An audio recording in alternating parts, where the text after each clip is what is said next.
Estoy feliz de poder compartir con ustedes un estudio más sobre el capítulo 11 de Daniel. El capítulo 11 de Daniel tiene muchos detalles de una historia futura para los días del profeta. Muchos consideran este capítulo como el más difícil de entender, pero se debe a que no se conoce mucho la historia antigua a la que se refiere Daniel. Hay una especie de confrontación entre los teólogos de historia eclesiástica, de historia en general, y los exégetas o teólogos bíblicos. Los teólogos bíblicos suelen decir de que es necesario ver el texto, qué es lo que el texto dice.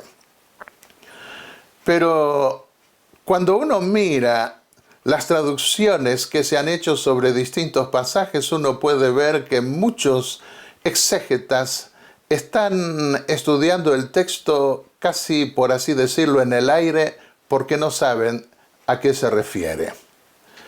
Hay que tener un diálogo entre el texto y la historia. Si no se conoce la historia, con la exégesis no se va a hacer nada. Pero si se conoce la historia, se podrá ver lo que Dios quiso revelar. El otro extremo es entusiasmarse tanto con la historia que la gente se olvida del texto. Y después no se puede coordinar los dos puntos.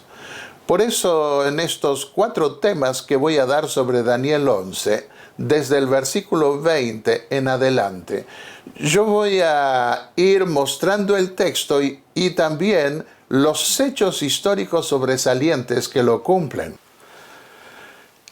La historia profética que nosotros encontramos en el capítulo 11 de Daniel se da entre el rey del norte y el rey del sur.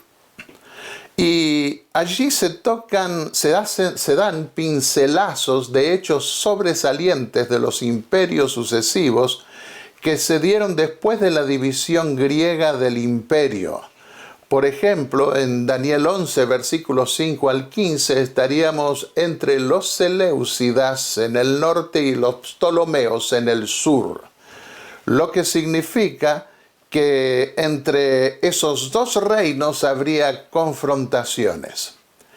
En esos pincelazos, en esos grandes esbozos de la historia, a veces uno ve instituciones más que personas, pero se pueden distinguir algunas personas en específico que son las personas más sobresalientes de una característica de esos reinos. En Daniel 11 vemos los versículos 16 al 28, se puede ver allí la introducción de los romanos como rey del norte. Incluye el sur en las luchas de sucesión que culminan con la división del imperio en la época de Constantino. Luego, un tercer punto se ve en Daniel 11, versículos 29 al 31, donde aparece en escena el sucesor del César, o los sucesores de los Césares, el papado romano que ocupó el lugar de los Césares en Roma, y se lo representa en Daniel 7 como el cuerno pequeño. Y la última parte toca el tiempo del fin, Daniel 11, versículos 40 al 45. Allí se ve el papado romano en el norte y el secularismo en el sur. Así es como lo vemos representado en forma simbólica en el Apocalipsis. Negar esa proyección simbólica de una batalla entre el rey del norte y el rey del sur que se dio en los días de Daniel es negar el valor del Nuevo Testamento para la interpretación de las profecías. Y el cuadro que allí se ve abarca lo que hoy estamos viendo y que entra dentro del contexto que nos dejó el espíritu de profecía para el tiempo del fin. Veamos ahora el versículo 20 de Daniel 11. Y se levantará en su lugar un recaudador de impuestos, literalmente opresor, en la gloria del reino. Pero en unos días o años será quebrantado, no en enojo ni en batalla. César Augusto fue el fundador del Imperio Romano. A diferencia de otros emperadores, falleció pacíficamente en el año 14 después de un reinado de más de 40 años. Duró pocos días en su lecho de muerte, pero lo suficiente como para que Tiberio fuese a verlo y dejar su legado imperial en orden para la sucesión. Algunos han querido ver el recaudador de impuestos un poquito antes en la historia, porque también los romanos tuvieron un recaudador de impuestos en un tiempo poco anterior. Pero encontramos en el capítulo 2 de Lucas, versículos 1 y 2, que se requirió un impuesto, un censo, y los censos tienen que ver con los impuestos también, del emperador César Augusto. Nosotros podemos ver eso en el capítulo 2 del Evangelio de Lucas, porque allí José y María tuvieron que ir y dieron a luz al Hijo de Dios. Pasemos al siguiente versículo, el versículo 21. En su lugar, en lugar del emperador anterior que consideramos, se levantará una persona despreciable a quien no se le había dado el honor del reino, pero vendrá con paz y tomará el reino con hipocresía. Versículo 21. Tiberio sucedió a César Augusto. No estaba originalmente en la lista de sucesión al imperio, porque un hermano de Augusto y sus 2 nietos, a quienes Augusto designó como sucesores, murieron antes que él. Por lo cual Augusto terminó nombrando en su testamento a Tiberio, quien instaló una dinastía mezclada proveniente de 2 familias. Para ganarse las simpatías del Senado, Tiberio aparentaba no querer recibir los títulos de su padre adoptivo y delegaba muchas decisiones al Senado, pero obraba después por su cuenta en forma despótica y malvada. Y el emperador Tiberio cumple un papel importante en la historia profética, porque fue en sus días que se dio la muerte del Mesías. Dice allí, las fuerzas abrumadoras, el versículo 22 de Daniel 11, las fuerzas abrumadoras serán inundadas delante de él y serán quebrantadas, inclusive el príncipe del pacto. Tiberio expandió el imperio romano en sus campañas militares. Tuvo revueltas que quisieron derrocarlo, pero las aplastó todas y ordenó destruir a los opositores. En sus días fue crucificado el príncipe del pacto, del cual hablaremos hoy, por soldados romanos. Y ese quebrantamiento del príncipe del pacto se extiende a sus seguidores en los primeros 2 siglos del cristianismo, más específicamente incluso gran parte del tercero. Así que vemos que se cumple un período dentro del Imperio Romano de oposición a la fe y al testimonio cristiano, en donde muchos fueron a parar al Coliseo Romano, donde murieron comidos por fieras, crucificados, quemados, etc. Esta profecía, que sería quebrantado el príncipe del pacto, nos permite ubicarnos también en el tiempo, porque en el capítulo 9 de Daniel, en los versículos 24 al 27 se habla de este príncipe del pacto dentro de un periodo de 70 semanas. Entiende que desde la salida de la orden, le dijo el ángel a Daniel, para restaurar y edificar a Jerusalén hasta el Mesías príncipe, habrá 69 semanas. 7 más 62 dan 69. Daniel 9:25. Así que se anticipaba aquí la venida del Mesías, y en el primer siglo de la era cristiana, como voy a mencionarlo de nuevo en unos momentos más, había una efervescencia en muchos ambientes judíos por la llegada del Mesías en base a la profecía de las 70 semanas de Daniel. Ahora, el príncipe del pacto. El pacto se lo estableció en el santuario de Israel. Y los príncipes del santuario, o príncipes de la casa de Dios, eran los sacerdotes que administraban los sacrificios y enseñaban la teología del evangelio, del pacto de Dios con su pueblo. Príncipe de los sacerdotes también se los llamó. Hay varios pasajes que aquí tengo en la diapositiva y que no tenemos tiempo para considerar en cada uno de ellos. En ese calendario del templo, nosotros podemos ver que hay una inauguración a la que se refiere Daniel 9, al hablar de las 70 semanas de años, que comenzaría en la primavera. Y hay otro calendario que era el calendario del reino, y lo llaman calendario civil porque no hay más reyes en Israel, y era el calendario que comenzaba en otoño y que comenzaba con la conclusión del calendario sacerdotal o el calendario del templo, con la purificación final de ese templo.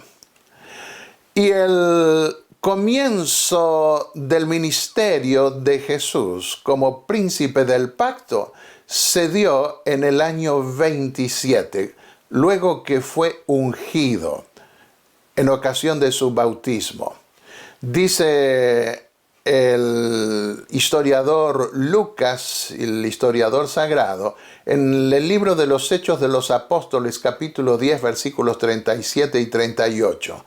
Vosotros sabéis lo que se divulgó por toda Judea, después del bautismo que predicó Juan, cómo Dios ungió con el Espíritu Santo y con poder a Jesús de Nazaret, y cómo éste anduvo haciendo bienes y sanando a todos los oprimidos por el diablo, porque Dios estaba con él. Allí comenzaba la última de las 70 semanas, cuando el Mesías debía venir para confirmar el pacto. Y en el capítulo 1 de la Epístola a los Hebreos, el versículo 9, nos dice el apóstol Pablo, usando una cita del Antiguo Testamento, Dios te ungió con óleo de alegría cuando ascendió al cielo y se sentó a la diestra de Dios. Habría un ungimiento inaugural. En realidad, la unción o el ungimiento se daba siempre en la inauguración. Daniel 9:24 anticipaba que iban a pasar 70 semanas, y en esas 70 semanas, en la última semana, se ungiría el lugar santísimo, Kodesh Kodashim en hebreo. Esto está en armonía con el símbolo efectuado en el antiguo templo de Israel, Éxodo 30, versículos 26 al 30, y después vemos el versículo 40, dice, ungirás el arca del testimonio a Aarón y a sus hijos. Se ungía el santuario, comenzando con el lugar santísimo. También los otros muebles del templo venían luego. Y en esa última semana se pondría fin a la rebelión, se terminaría con el pecado, se expiaría la iniquidad y se traería la justicia eterna. No tenemos tiempo para ver tantos pasajes que se pueden traer para mostrar que esto se cumplió con la persona del Hijo de Dios, Cristo Jesús. Veamos ahora, dice el capítulo 9 del libro de Daniel, en esa profecía de las 70 semanas, que después de las 69, recordemos 7 más 62, después de las 69 semanas se quitará la vida al Mesías, mas no por sí. Se quitará la vida al Mesías. Daniel 11, 22 dice, sería quebrantado el príncipe del pacto. Y por una semana, dice el versículo 27, confirmará el pacto con muchos. Así que nosotros vemos que este príncipe es el príncipe del pacto. Veamos en qué consiste el pacto. Sorprendentemente, Dios decidió hacer un pacto con gente pecadora. Vosotros seréis mi pueblo, dijo Dios, y yo seré vuestro Dios. Jeremías 30, 22. Habría una solución. Lo admirable es que Dios hubiese hecho un pacto con gente que no es confiable, que es pecadora. Pero Dios hizo eso porque quería salvarnos y es un pacto de amor, un pacto de salvación, un pacto de redención. Y para hacer confiable a la gente, Dios dio una solución. Deuteronomio 9, versículos 9 al 11 dice que le dio a Moisés las tablas del pacto, berit en hebreo, que el Señor hizo contigo, escritas con el dedo de Dios. Jeremías 30, 22 dice, este es el pacto que haré con la casa de Israel después de aquellos días, declara el Señor. Pondré mi ley dentro de ellos y sobre sus corazones la escribiré, y yo seré su Dios y ellos serán mi pueblo. Dios iba a ser el Dios del pueblo que pactase con él, sobre la base de los 10 mandamientos. Y ese pueblo iba a tener al Dios de los cielos como la otra parte del pacto. Jesús mostró que ese pacto está en vigencia todavía. Dice Mateo 19, versículos 16 al 21, en el diálogo que tuvo con el joven rico que le preguntó qué más debía hacer para obtener la vida eterna. Y Jesús le dijo, si quieres entrar en la vida, guarda los mandamientos. Haz un pacto con Dios sobre la base de los 10 mandamientos. Pero como nosotros somos infieles, como nosotros no somos confiables, para guardar los mandamientos se requiere la sangre del pacto. Éxodo 24:8 dice, la sangre del pacto que el Señor hizo contigo según todas estas palabras. Y esa ley, esas tablas del pacto, las guardó en el arca del pacto, el lugar más sagrado, más interior del templo donde se manifestaba sin velo alguno la gloria misma de Dios, la presencia de Dios. En Deuteronomio 31:9 vemos que se llamó al arca arca del berit, arca del pacto. El arca tomó su nombre de los 10 mandamientos. No tenía sentido hablar de ese cofre de oro sin su conexión con los 10 mandamientos. También en Éxodo 25, versículos 21 y 22, él la llamó Arca del Edut, Arca del Testimonio, porque era el testimonio de Dios para que su pueblo pudiera hacer un arreglo, pactar con Dios. Y luego toda la tienda o tabernáculo pasó a llamarse tienda del Edut, tienda del testimonio.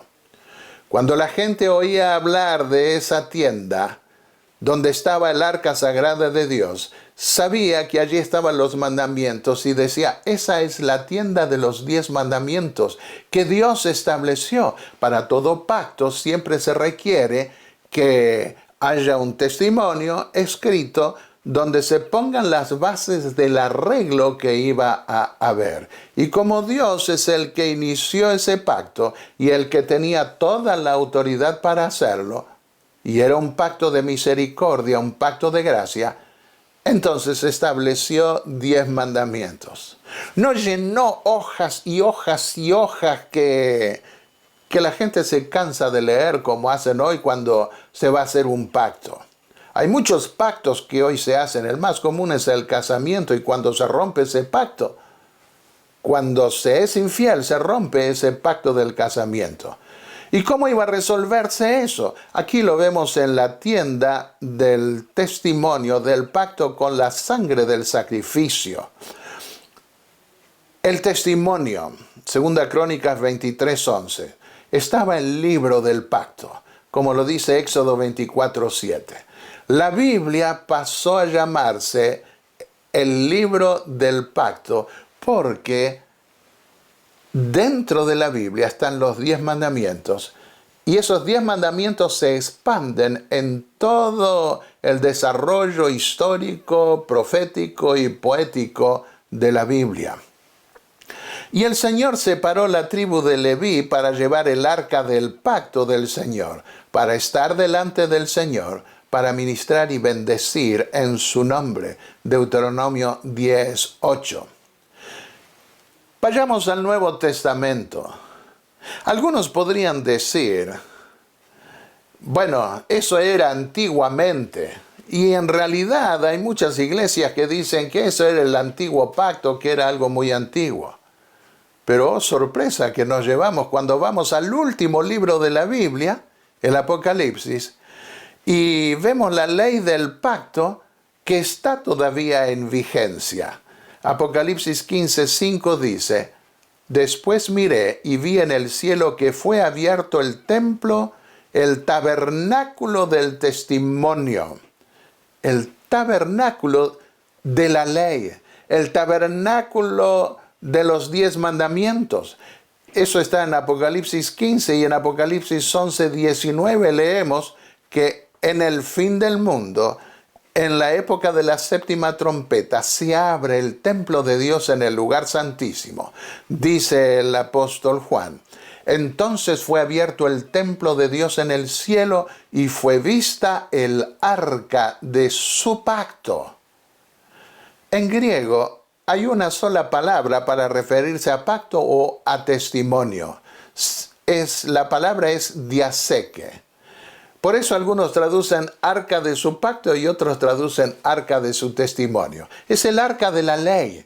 En el cielo está el modelo de aquella antigua arca que Dios mandó construir en el templo ilustrativo del evangelio del pacto de Dios con los hombres, con su pueblo, de ser su Dios y ellos su pueblo.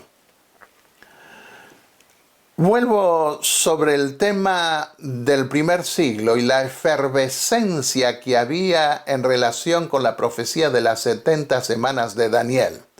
Esa profecía de años, 70 semanas de años, creó un clima de expectación mesiánica muy grande entre los judíos del primer siglo. Aquí en este trabajo nosotros podemos ver un trabajo reciente hecho en la Universidad de Andrews, que fue publicada en la revista Andrews University Seminary Studies, donde dice allí que The 70 Weeks, las 70 semanas de profecía de Daniel 9, 24 al 27, y la expectación mesiánica judía en el primer siglo. Es interesantísimo ver cómo la gente estaba expectante en base a esa profecía que estamos justamente viendo en estos momentos por la llegada del Mesías de acuerdo a la profecía de las 70 semanas de Daniel. En la última semana se confirmaría el pacto. Por eso cuando Jesús comenzó diciendo, el tiempo se ha cumplido, La gente podía entender en sus días que se refería a las 70 semanas de Daniel y en especial a ese momento en que comenzaría a confirmarse el antiguo pacto que Dios había hecho con su pueblo, pero ahora con la llegada del príncipe del pacto. Profeta de en medio de ti, de tus hermanos, como yo, dijo Dios a Moisés, Deuteronomios 18:15. Te levantará el Eterno tu Dios, a él oiréis. Y Jesús comenzó a confirmar el pacto diciendo, oísteis que fue dicho a los antiguos, mas yo os digo. Moisés dijo, pero yo les digo a ustedes. Jesús no se opuso a Moisés, pero le dio una confirmación a ese pacto antiguo que Dios había hecho con su pueblo y proyectó una dimensión espiritual que muchos en sus días habían dejado de ver. De manera que Jesús se levantó como un segundo Moisés aquí. Ningún otro profeta comenzó diciendo que Moisés dijo esto, pero yo os digo esto otro. No. Solo alguien como Moisés y hasta superior a Moisés se levantaría según la profecía que Dios le dio al mismo Moisés. Id pues y haced discípulos de todas las naciones, bautizándolos en el nombre del Padre y del Hijo y del Espíritu Santo, dijo Jesús al ascender al cielo, enseñándoles a guardar todo lo que os he mandado. Y he aquí, yo estoy con vosotros todos los días hasta el fin del mundo. Esto lo encontramos en la última parte del Evangelio de Mateo. Mateo 28, versículos 18 al 20. Y en el primer capítulo del libro Hechos de los Apóstoles, el versículo 8 dijo Jesús, recibiréis poder cuando el Espíritu Santo venga sobre vosotros y me seréis testigos en Jerusalén, en toda Judea y Samaria, y hasta los confines de la tierra. Primero debían comenzar en Jerusalén y en toda Judea y Samaria. Debía confirmar el pacto con muchos que Dios había prometido para el pueblo de Israel. Y luego se extendería hasta los confines de la tierra. Y el último mensajero que se dirigió a la nación judía como lo hacían los profetas en la antigüedad fue Esteban, que fue apedreado por dar ese testimonio y como resultado nunca más se levantó un profeta que se dirigiera a la nación como lo hacían los antiguos profetas en el mundo antiguo, que se dirigiera a la nación judía. Esteban fue apedreado en el año 34 al cumplirse la última semana de confirmación del pacto que había predicho Daniel. Y Saulo, que tenía las ropas de Esteban, que perseguía a los cristianos, se convirtió poco después y fue llamado para ser apóstol de los gentiles. Apóstol de los gentiles. Ya ahora el pacto se iba a extender hasta los últimos confines de la tierra. En esa última semana de años vemos que a la mitad de la semana hará cesar el sacrificio y la ofrenda. Eso sucedió cuando el Mesías murió, se le quitó la vida y el velo del templo se rasgó de arriba abajo. Y con eso Dios declaró nulo todo ese sistema simbólico de sombra, figura, parábola que debían cumplirse en la nueva dispensación ahora en el templo celestial, ya no con sacrificio de animales, sino con el sacrificio del Hijo de Dios. Veamos el plan de salvación en 7 meses. Comenzó en la primavera, Jesús murió en marzo o abril, a la mitad de la semana del calendario, el calendario real. Comenzaba la primavera y ese calendario del templo comenzaba con las primicias de la cebada y la cosecha de las primicias del trigo. Y está ligado eso a la inauguración del templo. Luego venía el verano y en el otoño terminaba la cosecha en torno a septiembre u octubre y se daba allí la cosecha final. Dijo Jesús, los segadores son los ángeles. Se concluía este calendario del templo y comenzaba el calendario del reino. Venía el invierno y otra vez era un calendario cíclico. Cada año volvía a repetirse algo que en la nueva dispensación, en ese nuevo templo que iba a inaugurar Jesús en el cielo, se iba a cumplir de una sola vez. La mitad de la semana requiere comenzar y terminar la profecía en el otoño. 3 años y medio en una semana de años son 3 años y medio. Así que en la mitad fue la primavera. En la mitad de la semana pondrá fin al sacrificio y la ofrenda. Y allí se dio la inauguración en y comienzo del calendario sacerdotal. 70 semanas están cortadas para tu pueblo, de una profecía mucho más extensa que aquí no podemos considerar y que es la de los 2300 días, símbolo de años de Daniel 8. Se dio el decreto de reconstrucción de Jerusalén en el año 457. Cristo fue bautizado en el año 27, fue crucificado a la mitad de la semana en el año 31 y Esteban fue apedreado como el último mensajero que Dios envió para la nación de Israel. Así que la inauguración se dio en la primavera con el ungimiento del Mesías en ocasión del bautismo.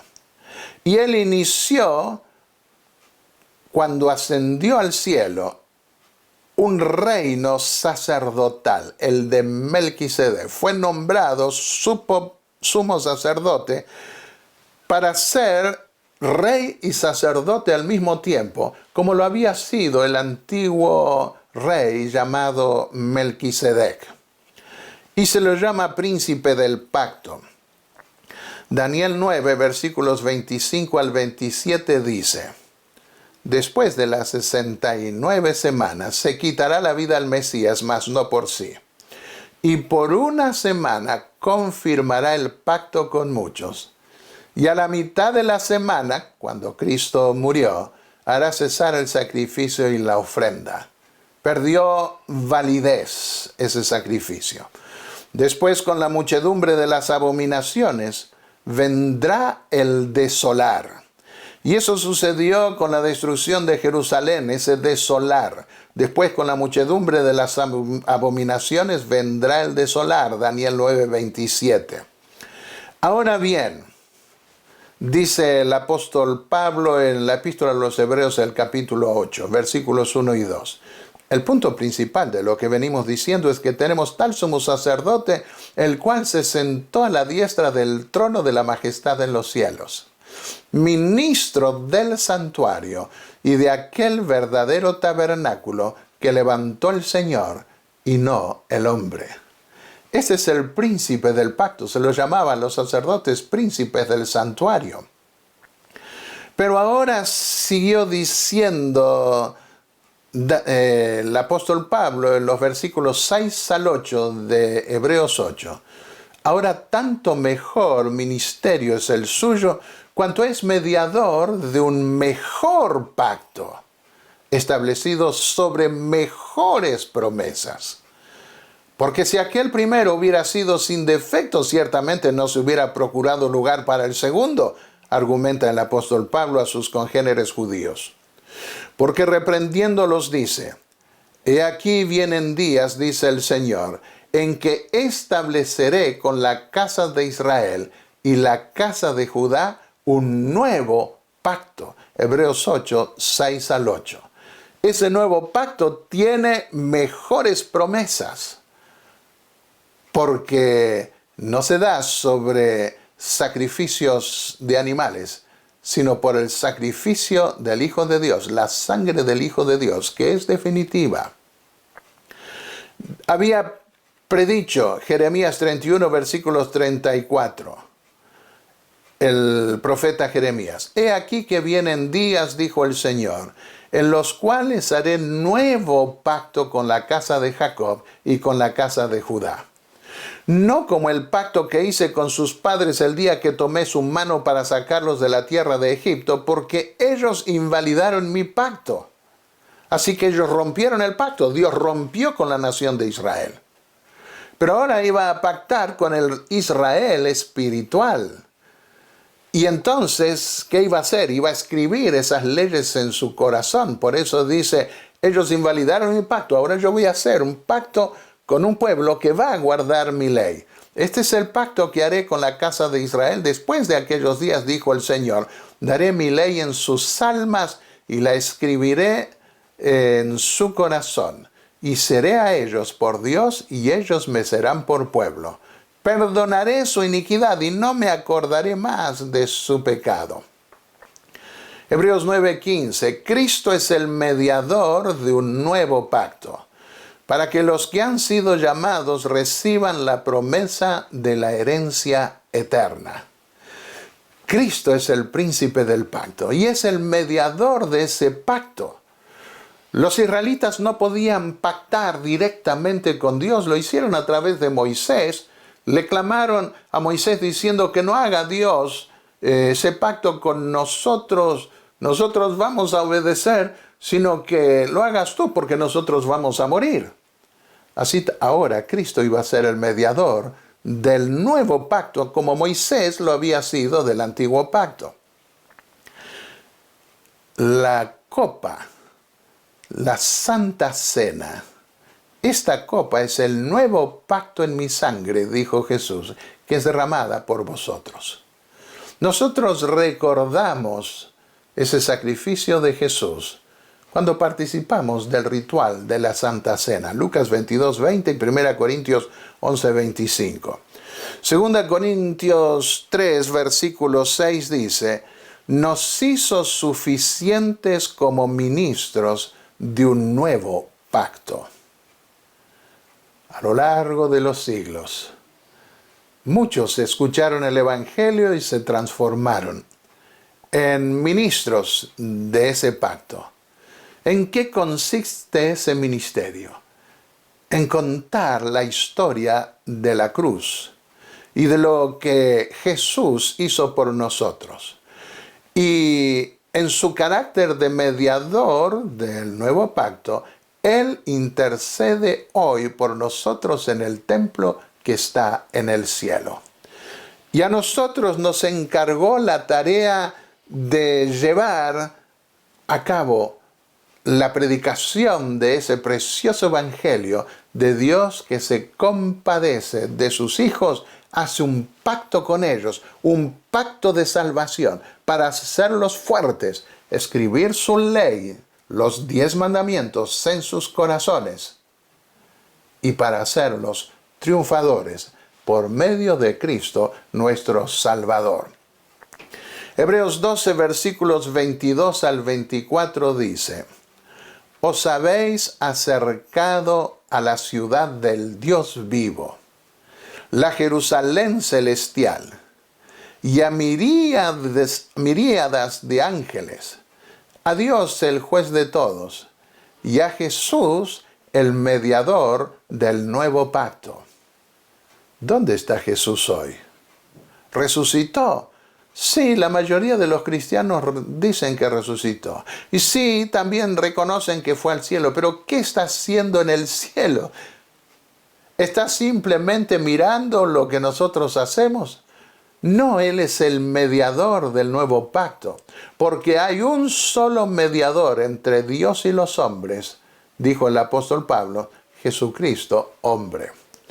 De manera que Jesús está en el templo del cielo hoy, ministrando ante su Padre y ante miríadas de ángeles de Dios, ministrando ese pacto a nuestro favor. Cuando nosotros violamos ese pacto, pedimos perdón, nos arrepentimos, confesamos nuestra falta invocamos el nombre de Jesús. Y él levanta sus manos delante del Padre y dice: Padre, yo pagué con mi vida, con mi sangre, por el pecado de este pecador. Acéptalo como me aceptas a mí. Y de esa forma nosotros tenemos un abogado, dice también el apóstol Juan en su primera epístola. Un abogado ante el Padre, un abogado infalible, un abogado que no esconde nada, sino que dice la verdad. Y la verdad es que Él murió por nosotros. No tapa, no cubre nuestros pecados ignorándolos. No, nos limpia de esos pecados porque se lo confesamos.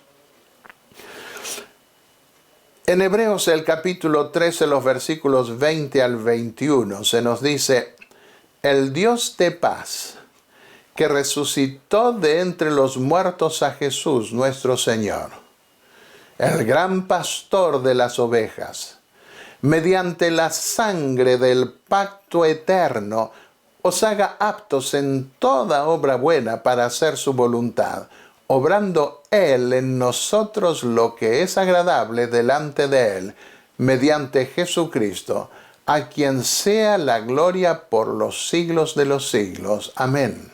Hebreos 13, versículos 20 al 21. Prestemos atención a esta expresión. La sangre del pacto eterno nos hace aptos, nos hace agradables ante Dios por esa sangre del pacto eterno. Qué maravillosa promesa que Dios nos da. Dios nos ama de todo corazón. Él proveyó el medio de nuestra redención. Al considerar la historia futura profética de Daniel 11, nosotros vemos guerras, luchas de poder, ataques al pacto santo, hasta el mismo príncipe del pacto es quebrantado, le quitan la vida. Pero por encima de todo eso nosotros podemos ver que hay un Dios misericordioso que sigue pactando con todos aquellos que quieran hacer un pacto con Él para vivir eternamente en su reino. Allí donde te encuentres, quiero decirte que puedes hacer un pacto con Dios si lo deseas. Un pacto que de nuestra parte será débil, pero se hace fuerte porque Dios garantiza la victoria. Dios garantiza la efectividad de ese pacto. Que Dios te bendiga, mi querido hermano, y que puedas triunfar, es mi deseo. Que puedas hacer un pacto con Dios. ¿Cómo haces ese pacto? ¿Cómo puedes hacer ese pacto? Eso se realiza en el bautismo, cuando públicamente tú testificas ante el universo y ante los seres humanos que has decidido pertenecer a ese Dios del pacto. Que Dios desde ahora en adelante va a ser tu Dios y tú le vas a pertenecer a Él. ¿Quieres pertenecer a ese Dios del pacto? Mediante la intervención del príncipe del pacto, Cristo Jesús. Que así sea, es mi deseo. Amén.